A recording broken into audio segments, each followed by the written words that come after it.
Frater, tantangan-tantangan apa sajakah yang mungkin akan dihadapi, terutama di awal-awal memulai hidup doa batin, dan bagaimana mengatasinya? Ya, tantangan-tantangan apa yang dapat dialami, terutama bagi yang pemula, bahkan yang bukan hanya pemula, bahkan yang sudah sering melakukan doa batin pun mengalami tantangan-tantangan dalam doa batin ini. Ya, tantangannya yang paling besar ada dua. Ya, yang paling besar adalah dua. Yang satu pelanturan dan kekeringan. Itu yang sering terjadi, pelanturan dan kekeringan. Pelanturan ini ada macam-macam ya yang terjadi, entah di pikiran, entah di perasaan dia, di mental dia, itu mengganggu. Itu yang terjadi.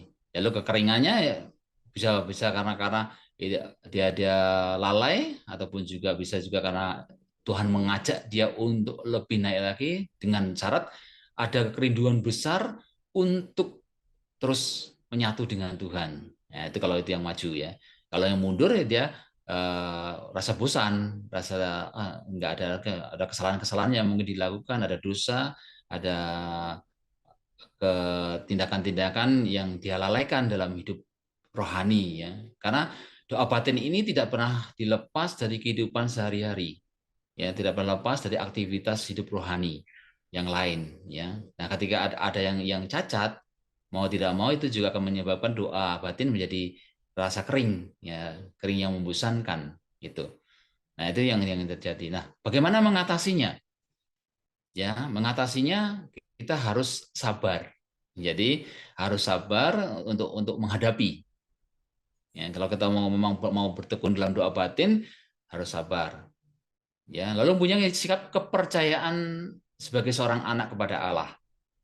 Ya, ini yang harus ada juga. Jadi sikap kepercayaan kepada Allah sebagai seorang anak untuk terus bertekun tinggal di dekat Dia. Ya, seperti anak-anak kecil itu kan kenapa begitu percayanya kepada Allah sehingga dia mau meletakkan dirinya pada pangkuan orang tuanya. Nah, itu sikap kepercayaan. Lalu juga bertekun, ya, terus bertekun dan bertekun. Lalu juga berusaha untuk mengatasi dengan cara apa? Merefleksikan kembali. Kiranya adakah saya lalai dalam hidup rohani saya? Adakah saya mempunyai apa namanya dalam doa batin ini ada motivasi-motivasi yang lebih ke indrawi kita, kedagingan kita, sehingga akhirnya mengganggu proses doa batin itu. Ya, itu yang perlu dilakukan. Lalu kemudian kita juga meletakkan segalanya kepada Allah. Artinya mempercayakan segala sesuatunya kepada Allah. Apa yang terjadi itu dan tidak memperhatikan ketika sedang dalam proses doa batin, terutama ketika melakukan doa nama. Ya, kita fokus di sana, kita arahkan di situ sehingga kita tidak fokus pada pelanturan ataupun juga kekeringan yang sedang kita alami. Nah, itu kiranya yang dapat dilakukan ketika mengalami tantangan-tantangan dalam doa batin.